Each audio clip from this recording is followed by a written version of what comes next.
ٹھیک ہے نا. ڈرو اللہ سے مینس کانشیس رہو گے کہیں اللہ تعالیٰ تم سے ناراض نہیں ہو جائے. اس سے حق ہے، جیسا کہ اس سے حق ہے ڈرنے کا. اللہ سے ڈرنے کا کیا حق ہے؟ کہ لا الہ الا اللہ، نہیں کوئی معبود سوائے اللہ کے، اللہ ہی میرے معبود ہے، اللہ ہی میرے رب ہے. تو سب سے زیادہ ڈر اگر کسی کا میرے دل میں ہونا چاہیے، کسی کی ناراضگی کا خوف میرے دل میں ہونا چاہیے، کسی کو جواب دینے کی مجھ میں ایک خوف ہونا چاہیے، کسی کے آگے قیامت میں مجھے پیش ہونے کا خوف ہونا چاہیے، تو وہ اللہ کی ذات ہے.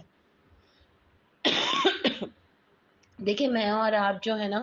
وہ سب چیزوں سے ڈرتے ہیں. دنیا میں لوگوں سے ڈرتے ہیں کہ ہمارا سٹیٹس لوگ کیا سمجھیں گے. دنیا میں لوگوں سے ڈرتے ہیں کہ کہیں یہ میرے بارے میں کچھ غلط رائے قائم نہ کر لے،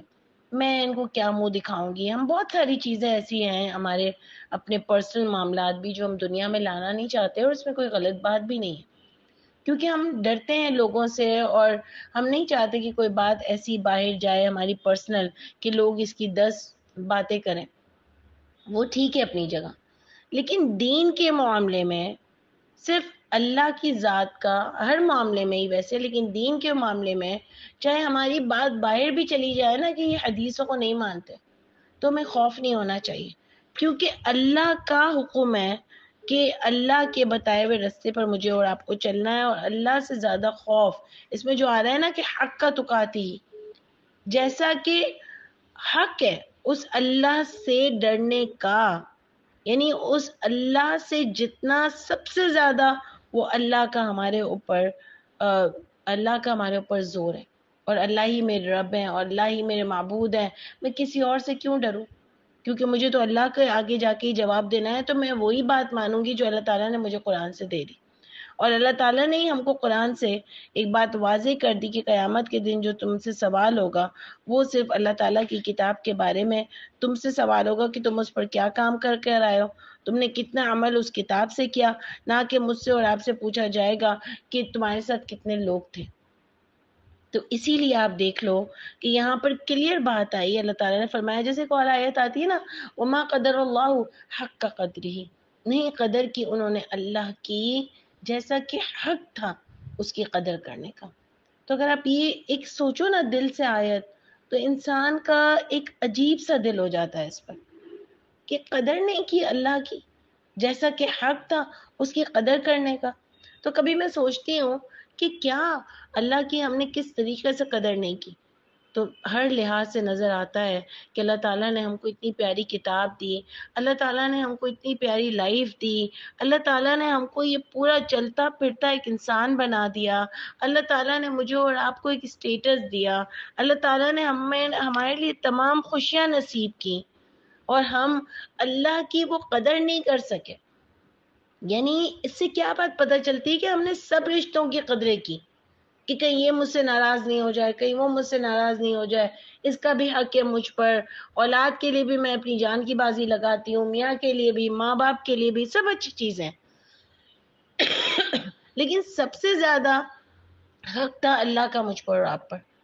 لیکن ہم نے اس اللہ کی اتنی قدر نہیں کی. آپ سوچو نا میں دن میں کتنی بار سوچتی ہوں، اور کتنی بار میرا دل جو ہے وہ بیٹھ جاتا ہے کہ اگر میں یہ سوچوں کہ اللہ تعالیٰ مجھ سے ناراض تو نہیں ہے.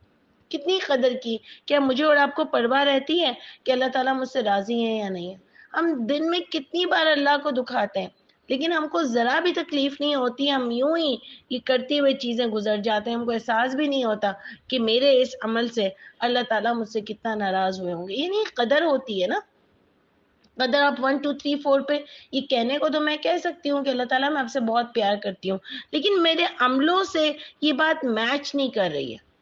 آپ سمجھ رہے ہیں؟ یہ بڑی امپورٹنٹ آیت ہے کہ یہ جو حق کا تقاتی ہی جو ہے اور وما قدر اللہ حق کا، یہ بہت اچھی آیت ہے ہمارے سمجھنے کے لیے، ہمارے اپنے آپ کا ایک طریقے سے محاسبہ کرنے کے لیے بہت اچھی آیت ہے کہ میں کدھر کھڑی ہوں اللہ کی قدر کرنے میں، اور کدھر کھڑی ہوں اللہ سے جیسا کہ اس اللہ سے ڈرنے کا حق تھا. یعنی میں نے اپنی ساری فیلنگز ڈرنے کی اور لوگوں کے لیے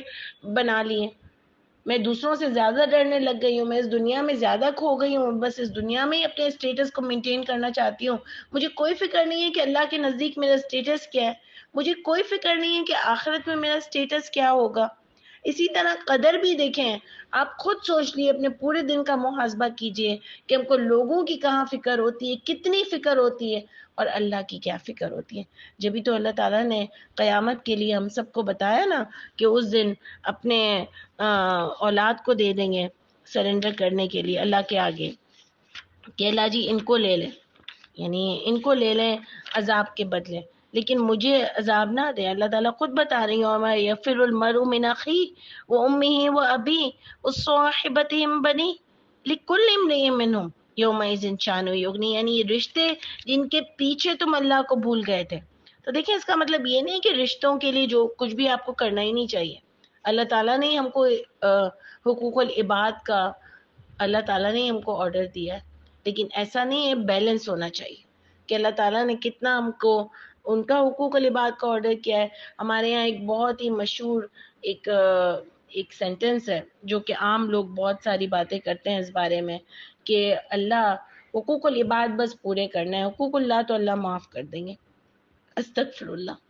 یہ پتہ نہیں سینٹنس کہاں سے آیا اور کس نے بتا دیا لوگوں کو، اور کتنے گمراہ لوگ اس کے پیچھے پڑ گئے۔ ہم کو اپنی تھوڑی عقل بھی استعمال کرنی چاہیے، تھوڑی سینس بھی استعمال کرنی چاہیے کہ حقوق العباد بھی اللہ نے نہیں دیے ہیں، اور اللہ کے حقوق اللہ کیسے اللہ تعالیٰ معاف کر دیں گے، جبکہ اللہ تعالیٰ پورے قرآن میں فرماتے ہیں کہ جس نے بھی میری آیتوں کا کفر کیا اس کا انجام بہت برا ہوگا۔ تو ذرا سینس یوز کر کے ہم کو بات کرنی چاہیے کہ آپ دیکھو کہ بڑی، میں آپ کو خاص کر کے یہ سمجھانا چاہ رہی تھی کہ بڑی امپورٹنٹ آیت ہے کہ اللہ تعالیٰ فرماتے ہیں کہ ڈرو اللہ سے۔ اس پر میں یہ بھی لے لوں گی کہ کانشیس رہو کہ کہیں اللہ تعالیٰ تم سے ناراض تو نہیں ہو رہا ہے، تم اللہ کے خلاف کوئی کام تو نہیں کر رہے، اللہ کی آیتوں کو کہیں معاشرے کی وجہ سے ادھر چھپا تو نہیں رہے۔ اگر حق تمہارے سامنے کھل بھی گیا ہے تو یعنی لوگوں سے نہیں ڈرو کہ لوگ کیا کہیں گے، کہ سارے لوگ ایک طرف ہیں اور تم ایک طرف ہو۔ اللہ سے ڈرو کہ اگر تم نے آج بھی حق کو نہیں کھولا تو تمہاری کل کیا شامت ہوگی اللہ کے نزدیک۔ اور اللہ فرماتے ہیں کہ ڈرو جیسا کہ حق ہے، یعنی سب سے زیادہ خوف اگر کسی کا میرے دل میں ہونا چاہیے، آج آپ کے دل میں ہونا چاہیے، تو وہ اللہ تعالیٰ کی ذات ہے۔ ٹھیک ہے، اس کے بعد دیکھیں آیت کیا آتی ہے، اور وَلَا تَمُوتُنَّ، اور نہ تمہیں موت آئے مگر وَأَنْتُمْ مُسْلِمُونَ، اور تم ہو فرما بردار۔ اب دیکھیں نا، آپ سورہ بقرہ سے ابھی تک ہماری موت کی کتنی یاد دہانی اللہ کرواتے ہیں،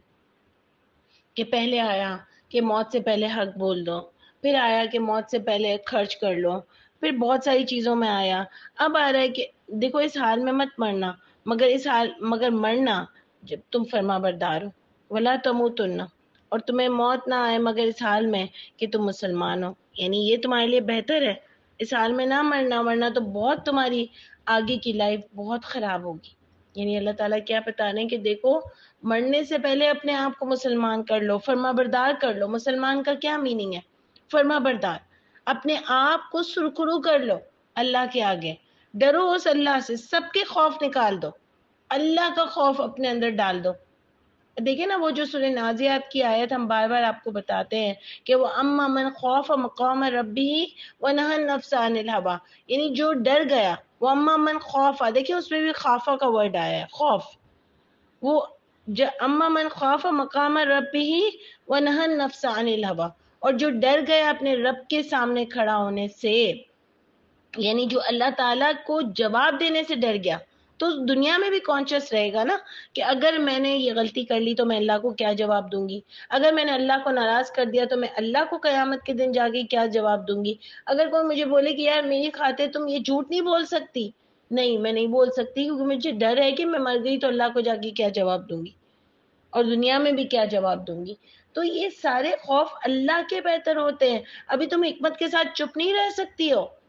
سب چیزوں میں بڑھ بڑھ کر بولتی چلی جاتی ہو، تو چپ نہیں رہ سکتی ہو، تھوڑا تھوڑا حدیث کو ایسے مان نہیں سکتی ہو، نہیں مان سکتی، کیونکہ میں اللہ کو آگے کیا جواب دوں گی کہ اللہ تعالیٰ میرے اندر اتنی ہمت نہیں تھی کہ میں آپ کا بات لوگوں تک پہنچا سکوں، حق لوگوں تک پہنچا سکوں جو آپ نے میرے لیے کھول دیا۔ تو آپ دیکھو یہ ساری چیزیں اس میں آتی ہیں، اور بڑی امپورٹنٹ آیت ہے کہ اللہ تعالیٰ فرماتے ہیں مرنے سے پہلے فرما بردار بن جاؤ، یعنی مرنے کے بعد کچھ بھی نہیں پہنچنے والا، چاہے اولاد نیک ہو، حافظ قرآن ہو، تم سورہ ملک روز پڑھ کے گئی ہو اللہ کے پاس، لیکن حق کی راہ پر نہیں چلی ہو، فرما بردار نہیں ہو، تو کچھ بھی اللہ کے گھر ملنے نہیں والا ہے۔ اس کے بعد دیکھیں بڑی زبردست آیت آتی ہے، اللہ تعالیٰ اس کے بعد فوراً فرماتے ہیں وَاعْتَصِمُوا بِحَبْلِ اللَّهِ جَمِيعًا، اور مضبوطی سے تھامو اللہ کی رسی کو سب مل کر، جمیعاً سب مل کر اللہ کی رسی کو مضبوطی سے تھامو، وَلَا تَفَرَّقُوا، اور فرقہ فرقہ مت ہونا، یعنی اللہ کی رسی کیا تھی؟ اللہ کی کتاب، اس کو سب مل کر مضبوطی سے تھامو۔ اور اچھی بات تو یہی ہے نا کہ سب مل کر مضبوطی سے تھامے، میرے خاندان کا ہر آدمی میرے ساتھ ہوگا تو اس کی تو بات ہی کچھ اور ہوگی نا، کہ سب مل کر اللہ کی رسی کو مضبوطی سے تھامو۔ قرآن میں بھی سمجھتی ہوں، قرآن میرا باپ بھی سمجھتا ہو، میرا بھائی بھی سمجھتا ہو، میری ماں بھی، میری بہن بھی، سب لوگ، سارے مسلمان، اور سب صرف اس قرآن کے انڈر اپنے آپ کو رکھا ہوا، اور سب اس قرآن کے آگے چیزیں لیتے ہیں اور اس قرآن کے ساتھ ہی چلتے ہیں۔ بیسٹ تو یہی ہے، اللہ بھی یہی فرما رہے ہیں کہ سب مل کے کرو یہ کام۔ لیکن پھر اللہ تعالیٰ نے ہم کو قرآن سے بتایا کہ اگر کوئی نہیں آتا تمہارے ساتھ تو لکم دینکم ولی دین، تمہارے لیے تمہارا دین اور میرے لیے میرا دین، تم کو پھر بھی واعتصموا بحبل اللہ جمیعا کرنا ہے۔ اگر کوئی نہیں آتا ساتھ، پھر بھی اگر مجھے اور آپ کو، اللہ کرے کہ ہمارے ساتھ لوگ ہوں، اللہ کرے کہ جتھا ہو، لیکن اگر سب نہیں بھی ہوتے تب بھی مجھے اور آپ کو اس قرآن کے ساتھ ہی چلنا ہے، چاہے کوئی ایک بھی حق نہ مانے، لیکن ہم کو اس قرآن کے ساتھ، حق کے ساتھ ہی چلنا ہے۔ اور آپ دیکھ لو کہ اللہ تعالیٰ نے بھی ایون نبی کریم صلی اللہ علیہ وسلم کو بھی فرمایا کہ اِنَّکَ لَا تَهْدِی مَنْ أَحْبَبْتَ، بے شک آپ بھی ہدایت نہیں دیتے جس کے لیے آپ چاہیں، یعنی کوئی کسی کو ہدایت نہیں دے سکتا، لیکن اگر مجھے اور آپ کو حق پتہ چل گیا ہے تو ہم کو اس کے ساتھ چلنا ہے، چاہے کوئی اور ساتھ ہو نہیں ہو، لیکن اللہ کی رسی کو مضبوطی سے تھامنا ہے، اور اللہ تعالیٰ یہ سب کو بات کر رہے ہیں، ٹھیک ہے۔ اور اس کے بعد بھی جب ہم چلتے ہیں بہت ہمت کے ساتھ تو انشاءاللہ تعالیٰ اللہ تعالیٰ لوگ ضرور جدوجہد کے بعد اللہ تعالیٰ ضرور ایک ٹیم نصیب کرتے ہیں۔ نبی کریم صلی اللہ علیہ وسلم کو بھی ایک ٹیم نصیب کی، سب کو ٹیم نصیب کرتے ہیں جب ایک جدوجہد کے ساتھ انسان محنت کے ساتھ، لگن کے ساتھ اس حق کو پھیلانے کے لیے چلتا ہے نا، تو اللہ تعالیٰ انسان کا ساتھ ضرور دیتا ہے۔ اور اس میں دیکھیں آپ کہہ رہے ہیں وَاذْكُرُوا نِعْمَتَ اللَّهِ عَلَيْكُمْ، اور یاد کرو اللہ کی نعمتوں کو تم پر، اور یاد کرو اللہ کی نعمتوں کو تم پر، اِذْ كُنْتُمْ أَعْدَاءً، جب تم دشمن تھے، فَأَلَّفَ بَيْنَ قُلُوبِهِمْ، پس الفت ڈال دی درمیان تمہارے دلوں میں، وَأَصْبَحْتُمْ، اور تم میں اللہ کی رحمت سے بِنِعْمَتِهِ إِخْوَانًا، اور تم ایک دوسرے کی بھائی بھائی بن گئے اللہ تعالیٰ کی خاص رحمت سے تم پر،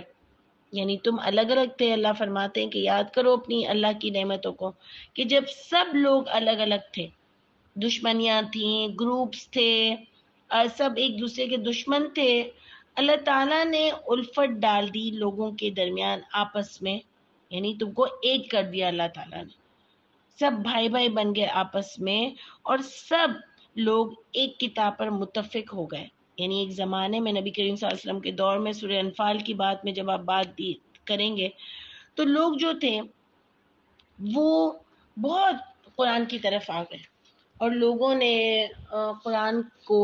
یہاں سے لینا شروع کیا۔ نبی کریم صلی اللہ علیہ وسلم کی انتھک محنت کے بعد یہ لوگوں کا ایک پورا بہت بڑے لوگ، جیسے سورہ نصر میں بھی آتا ہے کہ گروہ در گروہ شامل ہو گئے دین اسلام میں، تو وہ سب ایک جگہ اکٹھے ہو گئے۔ تو اللہ تعالیٰ یہ فرماتے ہیں کہ تم اس نعمت کو یاد کرو، جب تم ایک دوسرے کے دشمن تھے، پھر اللہ نے تمہارے دلوں میں الفت ڈال دی، تو اس کی مہربانی سے تم بھائی بھائی بن گئے، اور تم آگ کے گڑھے کے کنارے پر تھے، وَكُنْتُمْ عَلَى شَفَا حُفْرَةٍ مِّنَ النَّارِ، اور تم تھے گڑھے پر آگ کے کنارے کے، یعنی تم ڈوبنے والے تھے، ختم ہونے والے تھے، فَأَنْقَذَكُم مِّنْهَا، اور اللہ نے تمہیں اس سے بچا لیا۔ کذالک، یعنی انسان جو تھا اتنا فرقوں میں بٹا ہوا تھا۔ اگر آپ یہ اوور آل بھی بات لیں نا، کہ جب دین کی سمجھ لوگوں میں نہیں ہوتی تو وہ ایک دوسرے کا دشمن بن جاتا ہے، اور طرح طرح کی چیزیں جو ہیں وہ آج بھی ہے اس طرح سے، کہ ایک اب دیکھیں نا ہمارے یہاں کیا ہوتا ہے کہ جو فرقوں میں لوگ بٹے ہوئے ہیں وہ ایک دوسرے کے بالکل دشمنی بن جاتے ہیں نا، کہ اس کی مسجد میں نماز نہیں پڑھو، اس کی مسجد میں نماز نہیں پڑھو. تو اللہ یہ فرماتے ہیں کہ جب تم سب مل کر ایک قرآن کو مضبوطی سے تھام لیتے ہو نا، تو اس کے نتیجے میں اللہ تعالیٰ تمہارے لیے کیا کرتے ہیں؟ اللہ تعالیٰ تم سب کو آپس میں بھائی بھائی بنا دیتے ہیں. اور جب تم یہ فرقوں کو لے کر اپنی مرضی کی باتیں بیچ میں لے آتے ہو نا اللہ کی کتاب کے آگے، اور یہ فرقوں میں بٹ جاتے ہو، اپنی طرف سے چیزیں اللہ کی کتاب میں انوالو کر لیتے ہو، اللہ کے دین میں انوالو کر لیتے ہو، تو تمہاری بہت بری حالت ہوتی ہے. یعنی آگ کے گڑھے کے کنارے پر تھے، یعنی اس پر میں آپ کو یہ کہوں گی کہ آگ کے گڑھے کے کنارے پر یعنی برباد ہوتے ہوئے تھے، کیونکہ دین میں اتنی جھوٹی باتیں رائج کر دی تھی، اتنی جھوٹی باتیں رائج کر دی تھی کہ آگ کے گڑھے کے کنارے پر کھڑے ہوئے تھے. یعنی دنیا میں تو تمہارا انجام برا ہونا ہی تھا، آخرت میں بھی تمہارا بہت برا انجام ہوتا. اتنے تم دین کے لیے تم نے برے کام کر لیے تھے، یعنی اتنی غلط باتیں دین میں رائج کر لی تھی. جیسے کہ آج ہے کہ جب آپ دین کو دیکھو نا تو سمجھ نہیں آتا کہ کس طرف لے کے جا رہے ہیں دین کو. کتنی غلط باتیں، اتنی غلط باتیں کرتے ہیں. بلکہ رمضان میں تو اگر آپ شام کے وقت ٹی وی کھول لو اور جو ایک نیا عالم آ کے بیٹھتا ہے وہ ایسی باتیں کرتا ہے کہ ہم سوچتے ہیں کہ یہ دین اسلام کا دین ہے. آج میں کہوں تو یہ وہی بات ہو گئی کہ آگ کے گڑھے کے کنارے پر کھڑے ہوئے ہیں. یعنی اس طریقے سے دین کو برباد کیا جا رہا ہے. استغفر اللہ.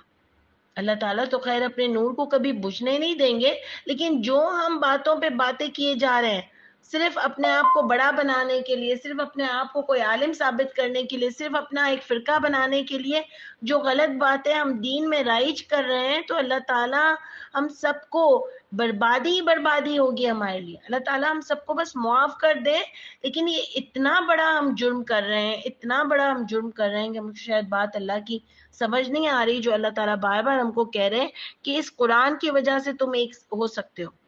اور تم بربادی سے بچ سکتے ہو. اگر تم فرقے فرقے ہوئے تو تمہارا حال اور انجام پہلے لوگوں کی طرح برا ہوگا. فَأَنْقَذَكُمْ، اور اللہ نے تمہیں اس سے بچا لیا. فَأَنْقَذَكُمْ مِنْهَا كَذَلِكَ يُبَيِّنُ اللَّهُ، اسی طرح بیان کرتے ہیں اللہ تعالیٰ لکم تمہارے لیے آیاتی آیتیں اس کی، لعلکم تہتدون، شاید کہ تم ہدایت پاؤ. یعنی شاید کہ تم کچھ بات سمجھ سکو کہ ابھی بھی تمہارے پاس وقت ہے. دیکھیں ہر چیز کو ہم اپنے لیے لیتے ہیں نا، اس آیت کو بھی ہم نے اپنی ذات کے لیے لیا ہے کہ کوئی اگر نہیں بھی چلے گا تو ابراہیم علیہ السلام کی طرح مجھے ایک ٹریک پر چلنا ہے، یونس علیہ السلام کی طرح مجھے ایک ٹریک پر چلنا ہے. اگر مشکل بھی آ جائے تو کہنا ہے اللہ تعالیٰ لا الہ الا انت سبحانک انی کنت من الظالمین، میں ہی کہیں غلط تھی جو مجھ پر یہ مشکل آئی ہے، لیکن آپ کو میں چھوڑ کے کہیں نہیں جا سکتی. حضرت ابراہیم کی طرح ہمیشہ حنیف فطرت بن کر رہنا ہے، ان کی طرح ہی کہنا ہے کہ اللہ تعالیٰ میں آپ سے مانگ کے کبھی مایوس نہیں ہوئی، چاہے زندگی میں مشکلیں ہوں لیکن اللہ سے مایوس کبھی نہیں ہونا. تو اسی طرح اللہ کی کتاب کو لے کر جو پیچھے سے آپ کی آیتیں آ رہی ہیں اس کا صرف ایک ہی آؤٹ کم نکلا ہے اس پوری باتوں سے،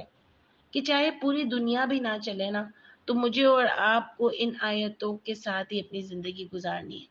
اور جو اللہ تعالیٰ مجھے اور آپ کو حق سمجھا دیں وہ ہمیں آگے بھی پھیلانا ہے انشاءاللہ تعالیٰ. اللہ کرے کہ میں اور آپ اس قرآن پر پورے عمل کرنے والے بنے. ہم جتنی باتیں کرتے ہیں ہمارے اندر عملوں کی بہت کمی ہے. اللہ تعالیٰ مجھ سے اور آپ سے بہت زیادہ عمل کروا لیں کہ میں اور آپ بھی اس قرآن کو سمجھیں، سب سے پہلے اپنا محاسبہ کریں، اس پر عمل کریں اور لوگوں تک اللہ کی حق بات کو پہنچانے والے بنیں انشاءاللہ تعالیٰ. پھر کل آپ کی کلاس کنٹینیو ہوگی. فریال بجے انشاءاللہ کل آپ کی کلاس میں. سبحان ربک رب العزت عما یصفون.